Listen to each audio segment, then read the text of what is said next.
Dans le vide infini, au-delà de tout ce que nous pouvons imaginer, vole un minuscule appareil, lancé bien avant que beaucoup d'entre nous ne soient nés. C'est Voyager 1, notre messager le plus lointain. Et pendant 5 longs mois, il est resté silencieux. Pas entièrement. Il envoyait bien un signal, mais ce n'était que du charabia, une abracadabra de 0 et de 1. On aurait dit que nous avions perdu pour toujours le contact avec notre pionnier. Mais il y a quelques semaines, un miracle s'est produit. Voyager s'est remis à parler. Et ce qu'il nous a raconté change notre vision de l'univers au-delà du système solaire. N'oubliez pas de vous abonner. Cette histoire est un véritable techno-thriller qui se déroule à une distance de 24 milliards de kilomètres de la Terre. Pensez-y. La lumière du Soleil met 22h30 à atteindre cet appareil. Lorsque vous envoyez une commande, il faut attendre la réponse pendant près de 48 heures. Dans de telles conditions, les ingénieurs de la NASA ont été confrontés à la panne d'un ordinateur qui est plus vieux que la plupart d'entre eux. Le problème est survenu en novembre 2023.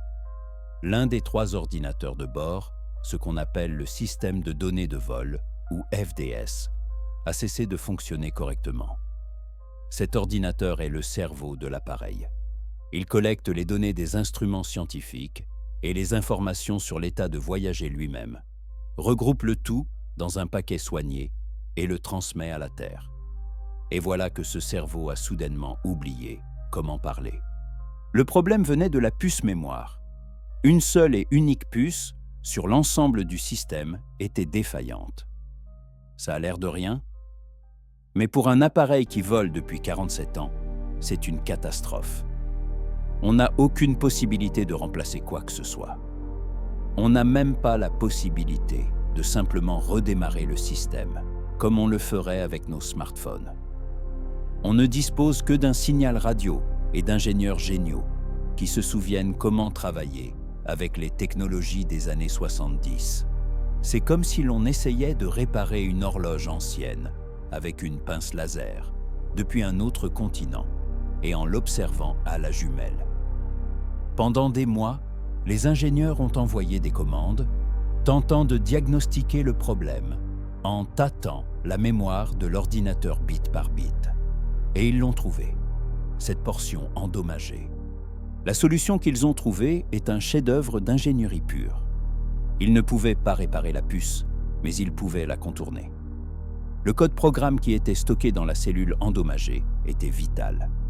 Mais il était trop volumineux pour tenir entièrement dans un autre emplacement mémoire disponible. Alors, l'équipe a décidé de découper ce code en morceaux et de le répartir dans les différents recoins libres de la mémoire FDS. C'est un travail d'orfèvre. Il fallait non seulement transférer les fragments de code, mais aussi s'assurer qu'ils feraient correctement référence les uns aux autres afin que le programme fonctionne comme un tout cohérent. Et tout cela dans un langage de programmation que seuls quelques-uns maîtrisent aujourd'hui. Le 17 mai, ils ont envoyé la commande finale. Et ils ont retenu leur souffle pendant près de 48 heures. Et voici que, le 19 mai, les données ont afflué à flot. Des données claires, intelligibles, scientifiques, provenant des 4 instruments qui fonctionnent encore. Voyager 1 était de nouveau opérationnel. Ce fut une victoire de la persévérance et de l'intelligence humaine. 5 mois de lutte pour un signal infime venu de l'abîme ont été couronnés de succès. Mais le plus intéressant, ce n'est pas la manière dont il a été réparé, mais ce qu'il a pu enregistrer pendant son silence et ce qu'il continue de transmettre à présent. Il nous transmet une symphonie de l'espace interstellaire. Alors, qu'est-ce qu'il nous a raconté? Pour comprendre cela, il faut réaliser où il se trouve exactement. En 2012, Voyager 1 a officiellement quitté l'héliosphère. L'héliosphère est une bulle gigantesque créée par le vent solaire, un flux de particules chargées provenant de notre Soleil. Cette bulle protège tout le système solaire du rayonnement interstellaire intense. Nous vivons à l'intérieur de ce cocon. Quant à Voyager, Il est sorti au dehors, dans l'espace, dans l'océan galactique. C'est le seul engin fonctionnel dans l'histoire de l'humanité qui mesure directement les paramètres de cet environnement. Et ces données sont stupéfiantes. Tout d'abord, il entend le bourdonnement de l'espace. Bien sûr, pas au sens habituel pour nous, puisque le vide est dépourvu de son. Il s'agit d'ondes de plasma. L'espace interstellaire n'est pas un vide absolu. Il est rempli d'un plasma raréfié, un gaz ionisé, composé de protons et d'électrons. Lorsque des ondes de choc traversent ce plasma provenant de notre Soleil ou d'autres étoiles, il se met à vibrer, à osciller. Les instruments de Voyager captent ces oscillations. Si l'on convertit leur fréquence dans la gamme audio, on obtient un bourdonnement grave et constant. C'est la voix du milieu interstellaire. Et grâce aux dernières données, nous avons compris que ce bourdonnement n'est pas si monotone. Il évolue, il connaît ses propres pics et ses accalmies. Voyager a découvert que la densité de ce plasma est bien plus élevée et plus variable que ne le prévoyaient nos modèles. L'espace au-delà de notre foyer s'est avéré plus turbulent et plus vivant. Cette découverte revêt une importance considérable. En substance, notre système solaire ne se contente pas de voler à travers le vide. Il navigue à travers un milieu hétérogène, peuplé de nuages de plasma de densité variée. C'est un peu comme si l'on naviguait en bateau sur l'océan et que l'on tombait subitement tantôt sur des zones d'eau chaude, tantôt sur des courants froids, tantôt sur des régions de salinité accrue. Le Voyager est notre thermomètre et notre hydromètre dans cette navigation cosmique. Il nous aide à établir une carte de notre environnement galactique immédiat. Ce sont des connaissances fondamentales sur le quartier de la galaxie où nous vivons. Deuxièmement, Voyager est notre seul bouclier dressé face aux rayons cosmiques galactiques. Il ne s'agit pas d'un simple rayonnement de fond. Ce sont des particules de haute énergie, principalement des protons et des noyaux atomiques, accélérés à des vitesses proches de celles de la lumière, par des explosions de supernovas et d'autres événements catastrophiques dans la galaxie. À l'intérieur de l'héliosphère, le champ magnétique solaire dévie environ 75% de ces particules. Nous sommes solidement protégés. Mais Voyager, lui, encaisse tout l'impact. Ces détecteurs comptent constamment ces particules, mesurent de leur énergie et leur direction. Et les dernières données le confirment. Leur flux est bien plus intense que nous le pensions.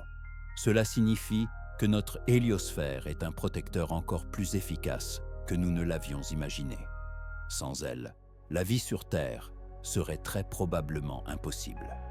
En substance, Voyager nous permet de voir à quoi ressemblerait le monde sans la protection de notre Soleil. Ces données sont inestimables pour la planification des futures missions interstellaires. Lorsque l'humanité décidera d'envoyer un vaisseau habité vers une autre étoile, ce seront les données de Voyager qui serviront de base au calcul de la protection contre les radiations pour le vaisseau et son équipage. Ce petit appareil, conçu il y a un demi-siècle, œuvre pour notre lointain avenir. Un fait intéressant, l'énergie d'une seule et unique particule de rayons cosmiques galactiques peut être comparable à l'énergie d'une balle lancée par un joueur de baseball professionnel. Seulement, toute cette énergie est concentrée dans un objet subatomique. Mais l'histoire du Voyager, ce n'est pas seulement de la science, c'est notre histoire. À son bord est fixée une plaque dorée. C'est une bouteille à la mer, jetée dans l'océan cosmique. Y sont gravés les sons de la terre, le bruit de la pluie, le chant des oiseaux, le rire d'un enfant, la musique de Bach et de Chuck Berry. On y trouve des salutations en 55 langues du monde et 116 images de notre planète et de notre civilisation. Cette plaque est notre portrait, envoyé vers l'éternité. Les chances que quelqu'un la trouve sont infimes. Mais ce n'est pas le principal. Le principal, c'est que nous l'ayons fait. Nous, êtres d'une petite planète, avons décidé de nous raconter à l'univers. Et c'est l'appareil lui-même qui poursuit ce récit. Lancé en 1977, il ne devait fonctionner que 5 ans et explorer Jupiter et Saturne. Mais la mission s'est avérée si fructueuse qu'elle fut prolongée. Il est passé devant Uranus, devant Neptune, et a poursuivi sa route vers la limite du système solaire. Son frère jumeau, Voyager 2 d'ailleurs, a lui aussi quitté l'héliosphère, mais dans une autre direction, et nous transmet également des données inestimables en ce moment. Ces appareils sont des champions absolus de longévité et de distance. Ils sont le triomphe de l'ingénierie et de l'insatiable curiosité humaine. Cependant, leur temps est compté. Les sondes. Voyager tirent leur énergie de générateurs thermoélectriques à radioisotopes qui fonctionnent grâce à la désintégration du plutonium 238. Et ce plutonium s'épuise lentement, mais sûrement. Chaque année, la puissance diminue d'environ 4 watts.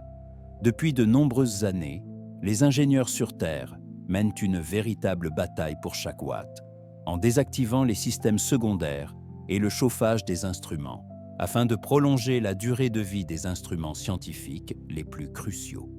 Selon les prévisions actuelles, vers l'an 2025 ou 2026, l'énergie ne sera plus suffisante pour faire fonctionner ne serait-ce qu'un seul instrument. Et après l'an 2030, l'appareil, très probablement, se taira à jamais. C'est précisément pourquoi le rétablissement de la communication avec Voyager 1 est si capital. Ce sont ces dernières années, son champ du cygne. Chaque mesure, chaque bit d'information qu'il nous transmet est d'une valeur inestimable. Ce sont des données que nous ne pourrons plus recueillir avant des dizaines d'années, pas avant le lancement d'une nouvelle mission interstellaire. Nous écoutons les dernières paroles du plus audacieux voyageur de l'histoire de l'humanité. Il nous parle d'un monde dans lequel nous nous aventurerons un jour, peut-être. Un monde rempli de champs magnétiques invisibles, de flux de particules chargées et des échos d'anciens cataclysmes stellaires. Un jour, il se taira. Son émetteur refroidira et il se transformera en un morceau de métal silencieux, filant à travers la nuit galactique. Mais son voyage ne s'achèvera pas là. Il continuera de voler pendant encore des millions, des milliards d'années. Il contournera d'autres étoiles. Peut-être survivra-t-il à l'humanité elle-même et à la planète Terre. Et à son bord se trouvera un disque d'or avec les voix, la musique et les images d'une civilisation disparue depuis longtemps. Alors, la prochaine fois que vous lèverez les yeux vers le ciel nocturne, pensez à lui. Là-bas, dans une distance inimaginable, en direction de la constellation d'Ophiuchus, un petit engin voyage. Il est le prolongement de nos yeux et de nos oreilles. Il est l'incarnation de notre aspiration à regarder au-delà de l'horizon. Et maintenant, après 5 mois de silence angoissant, il nous parle à nouveau. Et nous devons l'écouter très attentivement, car c'est une voix venue du grand vide, qui nous parle de notre place dans l'univers.